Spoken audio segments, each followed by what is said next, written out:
Right, well, hello everyone, and thank you for joining today, and thanks, Lynn, that was a really interesting introduction.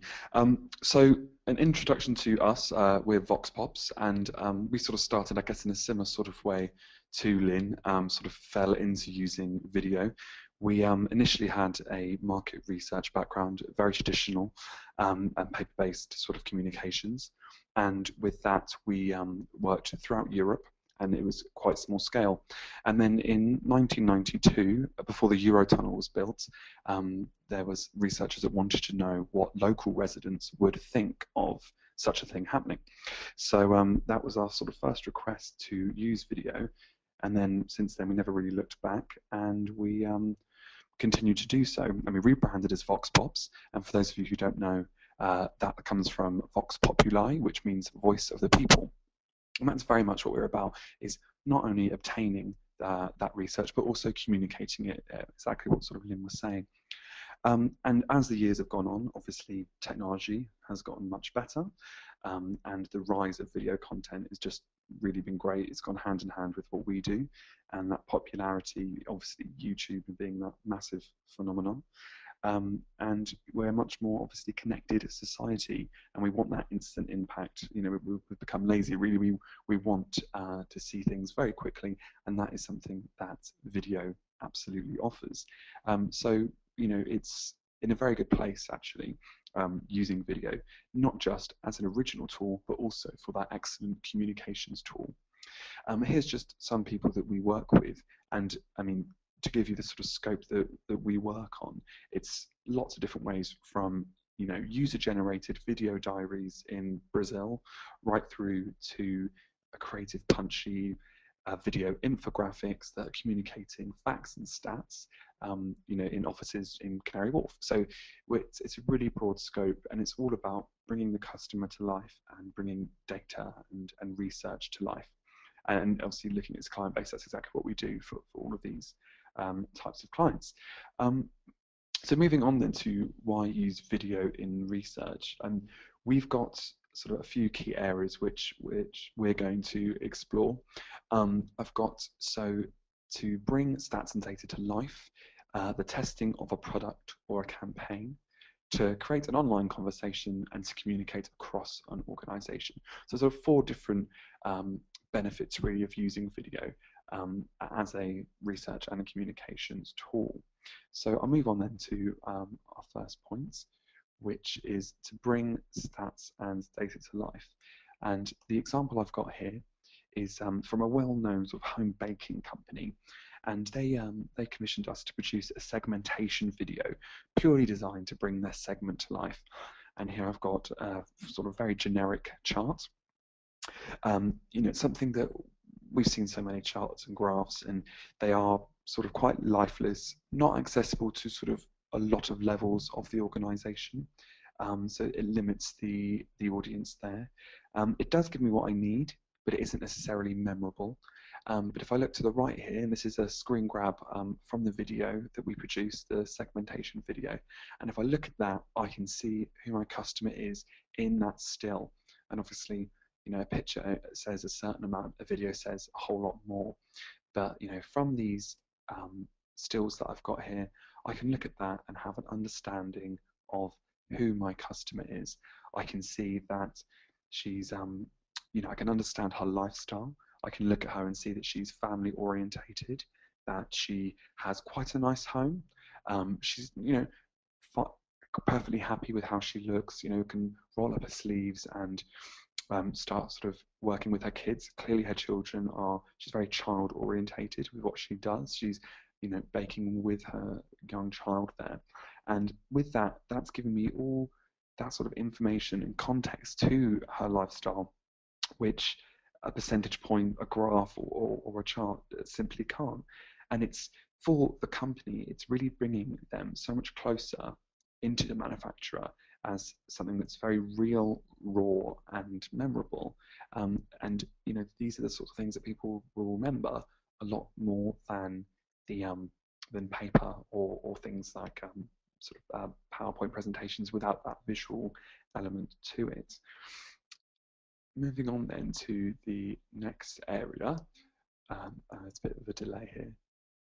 It's the testing of a product or a campaign. So this is different ways of doing this, and we've got some examples here from one of our top clients, which is JC&Co, the advertising giant, as well as an FMCG company. So we're looking here sort of at a product testing, but also a sort of campaign, an advertising campaign test. We work with JC&Co quite a lot. I mean, here's an example here in Stratford Station for their advertising for Uniqlo. And we've got things here that showcase the campaign in different ways. There's time lapses, which is, you can see in the top left image here. That's a way of showing the amount of people that are running through the that location, and the consumers that are absorbing that advertising. Just showing the scale of that, and a very simple 3-second time lapse can really add a new layer to the video. And then here we've also then got a respondent who's there. You can see part of the ad in the background to give it that context. And we're in a situation where we can get the top of mind responses. He can look around and give that feedback right there on the spot, and having that instant impact. And also doing it on location means that we've got the environment there to showcase the best of that ad. So it's a research tool, but it's also a communications tool, and it's a way to film the campaign in action. So with this, we and with a lot of our JC&Co work, we do produce sort of semi-creative videos which showcase the ad, but also those consumer reactions. And with that, they're able to use it as more of a sales tool with those on the spot reactions. Moving on to another case study, also with JC&Co. This is quite an innovative campaign. It was a couple of years ago now, and it was a VW Up, the Volkswagen Up campaign, and they wanted to use a massive social media campaign where you would text in and write on the Facebook wall, and then you would big up VW, and they would big you back up. That was the whole campaign. So we opened the video sort of contextualizing and explaining with various graphics and things like that, to really sort of tell the story of the campaign and explain why it was done in the first place. Had interviews with personnel that were involved, and obviously cutaways to people and the process of the whole campaign. And it was great to also film the reactions to that. So here we've got in the background, we've got the station users and how they're sort of interacting with it.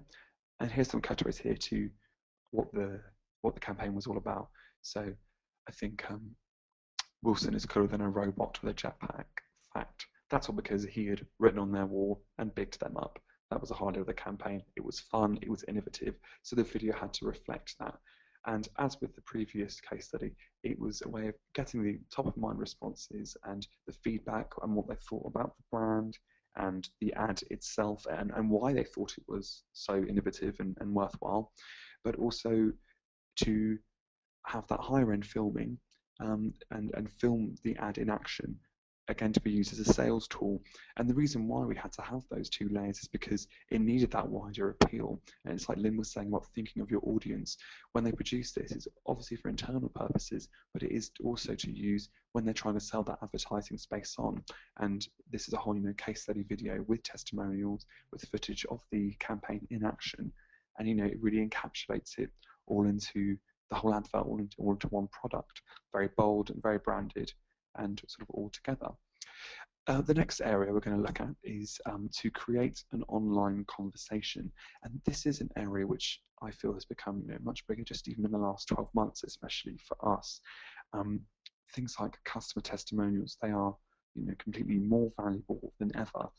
With things like TripAdvisor and customer reviews, we rely on them all so much, and companies more and more are becoming very consumer centric.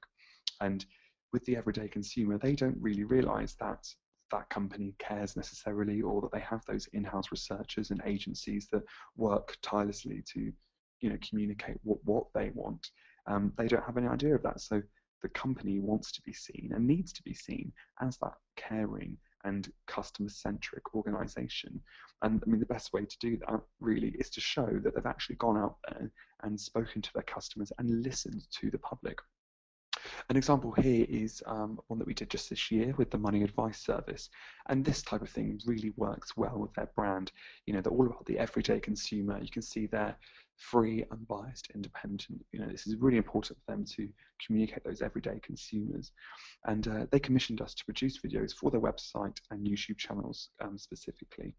And so very quickly, after putting it up in this summer, they've got over 500,000 hits on YouTube on just one video alone. And they're making their website visitors far more connected with one another as they're using other customers and members of the public to communicate to customers and members of the public and sharing their knowledge and keeping everyone in the loop. And it's getting that sort of the ground level very much communicated across all their digital platforms, as opposed to help guides and things like that, which we're also used to. This is helping people that might have money troubles, or actually they want that free, unbiased and independent advice. They can look at what other consumers do and realize, you know, perhaps they're not alone, and the money advice service is someone that, you know, really cares about them. Moving on to another client of ours, this is Barclays.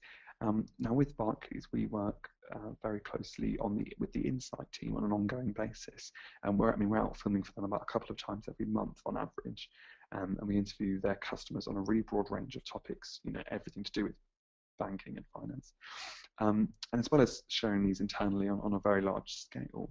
With one of these videos last Christmas, they put them up on their Facebook channel, and again, that was just a really good way of engaging with their Facebook customers. I mean, you can see the other things around there. It was at Christmas time, and it's just nice pictures, little messages about, you know, the season and that sort of thing. But they've got a video here that we produced. What tips would you give to first home buyers looking to get on the property ladder? And again, within a few hours, it had 94 views. It was creating conversation amongst comments. It was shared, and it was something that allows the Facebook audience to think to themselves, actually, Barclays are listening to me. They listen to their customers, and they want to make sure that I'm a satisfied customer. And that's obviously something that the banks, you know, really obviously need to focus on in recent times. I mean, and their objective when they originally worked with us was about getting closer to the customer. And this is a very good digital and social way of communicating them, just to show that, you know, they're trying to listen.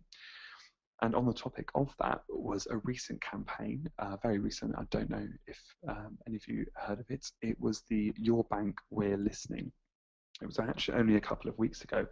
For those of you who don't know, it was a very big social campaign running over a week, very public, and it was all about the customers sharing their ideas on banking and what they really want to see in their bank. And you can see here the different responses they had. That's about 2,500 everyday banking experience ideas, and all these different suggestions and ideas that people had. And it was a really, really big campaign, and I think really quite brave. Prior to this, we toured the UK and asked the nation, on behalf of Barclays, and spoke to the nation about various topics related to banking, and we produced 5 videos. The idea was one for every day, but they kept them on the Your Bank website, and it was a way of communicating those customers and said, you know, exactly what they want and what they wanted to see in the service. And it was great because it's setting up that online conversation, so people that would go there who want to submit an idea can see those other people that perhaps share the same ideas as them, or want something which they haven't thought about, and they feel the confidence to, you know, submit their idea.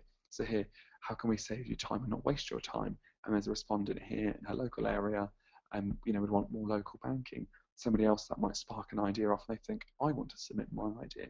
And it's setting up that whole online conversation, and again, showing that the brand is listening and they really want to hear that feedback from the most important people, which obviously are their customers. Moving on then to the final area, which is to communicate across an organisation. And again, touching on what Lynn said about that communication side of it.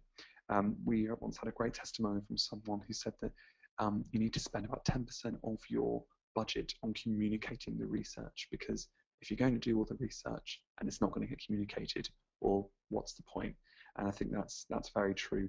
And this is where video comes in brilliantly, because it is a powerful communications tool and a great way of getting original research. So really, you're getting more for your buck in that sense. And this is an example here of a portal.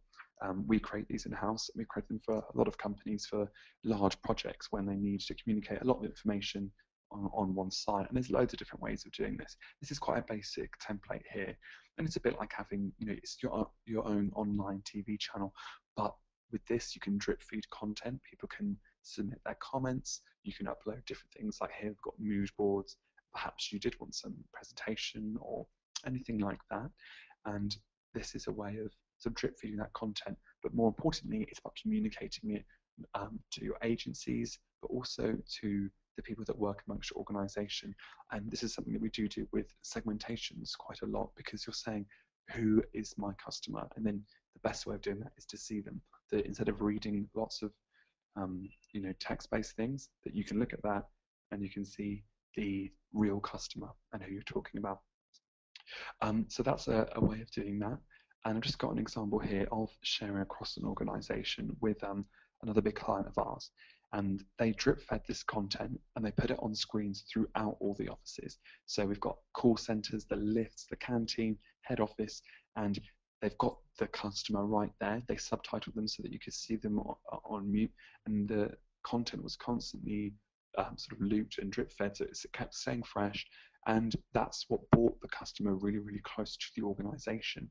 And from that, the whole system snowballed. And because people saw the customer for themselves, they understood the benefit for themselves there and then without anyone having to really force it down their throats.